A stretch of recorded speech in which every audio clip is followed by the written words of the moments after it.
Where's the money? Where's the money?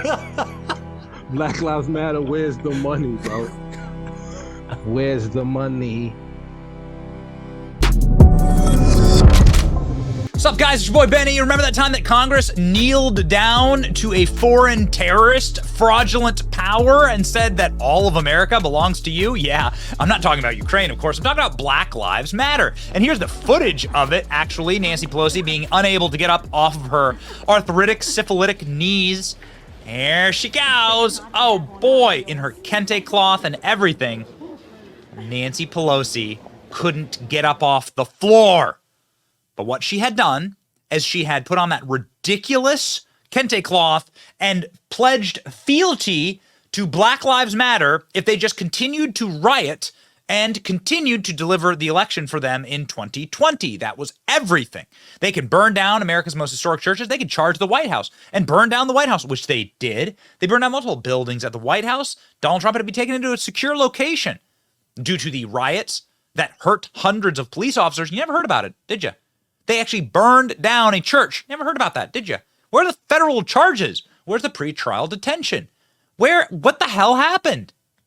Well, ladies and gentlemen, people like Nancy Pelosi made sure that you didn't know how much of a fraud and a terrorist organization BLM is. But now the chickens have come home to roost. Nancy Pelosi still trying to get up off her knees. Black Lives Matters headed for insolvency after plunging $8.5 million into the red.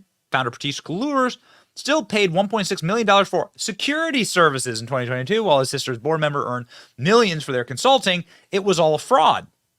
Their fundraising is down 88% on the year. And ladies and gentlemen, it just keeps getting better. So Black Lives Matter took all of their funds that they raised, billions of dollars that they raised, billions, nearly $100 million, okay? The actual 1090, the actual 990 forms for the IRS are $90 million plus. And they bought themselves mansions.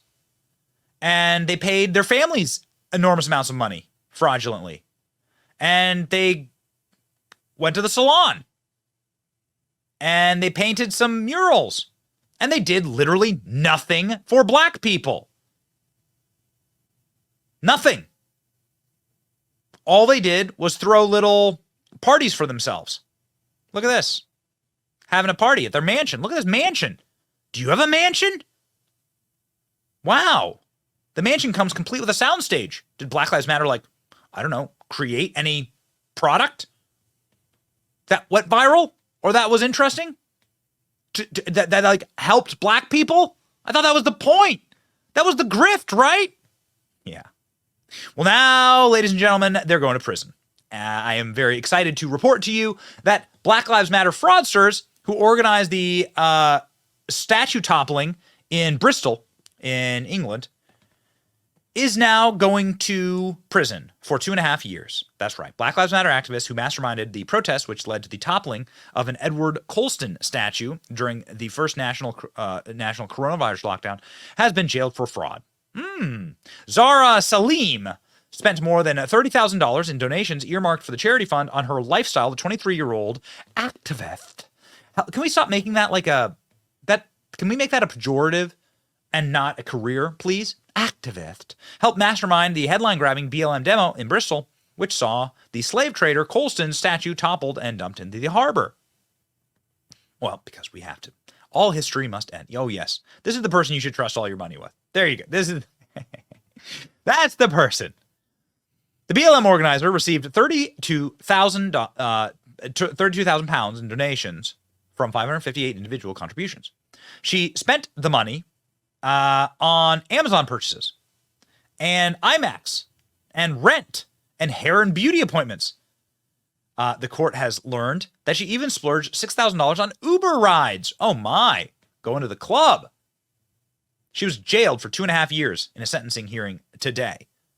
So they're putting people in prison. Look at this.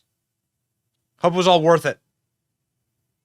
1,000 years of Western civilization being chucked into the river by people who have no idea how things got so good here. And now, they're fraudsters being thrown in jail. Yeah. There you go. Oh, Salim pictured outside. Okay, she's wearing a burqa?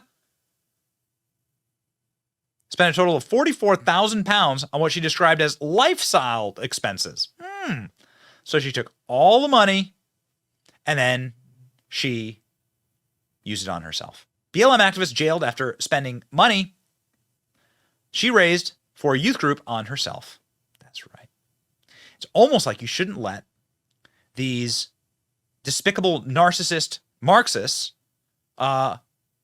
entrust them with your money. It's almost like this was a bad idea to give these people power. Black Lives Matter March organizer splurged thousands of in donations on taxis and takeaways, is jailed. Will it happen here in America? Boy, we sure as hell can hope. There's one person who's been pushing for it, of course. It's been Candace Owens, who had some an absolutely astonishing documentary on BLM that we praised and went to the documentary release and everything in Nashville. It's awesome. We covered it. It was last summer that Candace Owens released The Greatest Lie Ever Sold, the BLM documentary. They released their 990 IRS filings. They collected $80 million. Where is that money? It's not here. Everything looks worse than it was. Where have you seen that money impacted throughout the city? So my producer just sent me a link. It is just shocking to me because of how much money was raised to think that where he lived, the bills weren't being covered. Super frustrating, but that's a dead end, so. And here's where it gets really interesting. Ready for some BLM pride? Another $200K went to escorts, BDSM workers, strippers, peep show workers, phone sex operators, and webcam performers. And then at that moment, it became personal. And I thought, not only am I going to say the truth, I am going to scream the truth louder than you can scream the lies.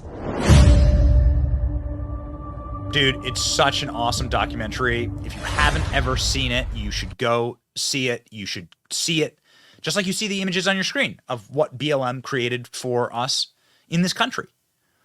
It's created a system of justice that says effectively that there are certain groups of people that you're not allowed to prosecute anymore. Certain groups of people, certain groups of criminals that you're not allowed to put in jail anymore. That are no longer allowed to face consequences of their actions. And you create effectively no-go zones. They have these in Europe. They have these no-go zones. My old neighborhood in Washington, D.C. is one of them. Look at the images on your screen here. So the political movement that is built effectively on fraud, that is built in order to rip asunder the iron girds that keep America as a country stable, this idea of e pluribus unum, that out of many one, we can all be citizens in this nation and we all have a responsibility of citizenship, has been totally undone by critical theory propagated by the Marxists of BLMs. And just like every other Marxist, they're all frauds. They're all con artists. Karl Marx was the first con artist. He was a smelly, old, diseased reprobate who lived in a library and didn't produce a single usable, tangible work product in his entire life. He was a slob. And all of these Marxists, they're just slobs. I also think that it might, I think of a lot of things. The first thing I think is that we actually do have an ideological frame. Myself and Alicia in particular are trained organizers. We are trained Marxists. We are trained Marxists, says Patrisse Cullors, the co-founder, along with her other co-founder, of Black Lives Matter. So when these people tell you who they are, believe them.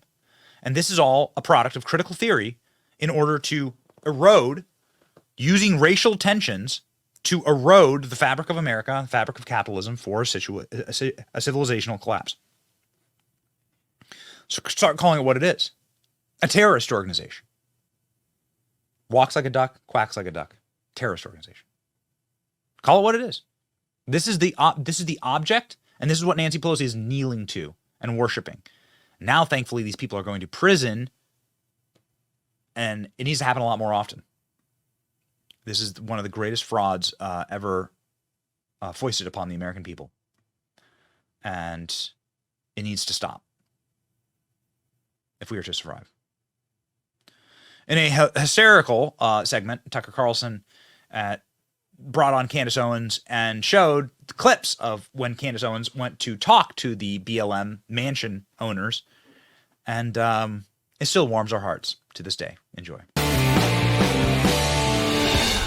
Remember the BLM movement, May of 2020, when every high school girl in America was absolutely required to put a black square on her Instagram page? Remember that? BLM, everyone's for BLM. Mitt Romney marched with BLM. What was that? Well, it was a scam. Actually, it turns out it was a scam, and it really hurt the country. Candace Owens has done an entire documentary on this. It's called The Greatest Lie Ever Sold, George Floyd and the Rise of BLM. For the documentary, she showed up to the gated mansion in Laurel Canyon, Los Angeles, owned by BLM co-founder Patrisse Cullors. Cullors then posted a video on Instagram complaining about Candace Owens' reporting. Watch this. So we are headed to Laurel Canyon. We've yet to see any black people in this neighborhood. So there's definitely somebody home. Hello. I was just looking to speak to whoever is at this property. Sir? Hello? I don't know if he's going to get someone. I see a very cute German Shepherd, it looks like. This morning, I woke up to Candace Owens being outside of my house with a news crew. I can't see how this purchase helped black lives anywhere in America. I can't even find a black life on the property. The dog's not even black, so there's that. And so they're literally trying to destroy us. They're trying to destroy me. They're trying to destroy the movement. And I just need us to be stronger. When you live in a multi-million-dollar home in Laurel Canyon, it can be hard. Candace Owens is the person who caused the suffering you just saw. She's the producer of the brand new documentary, The Greatest Lie Ever Sold, George Floyd and the Rise of BLM, one of the bravest people we know.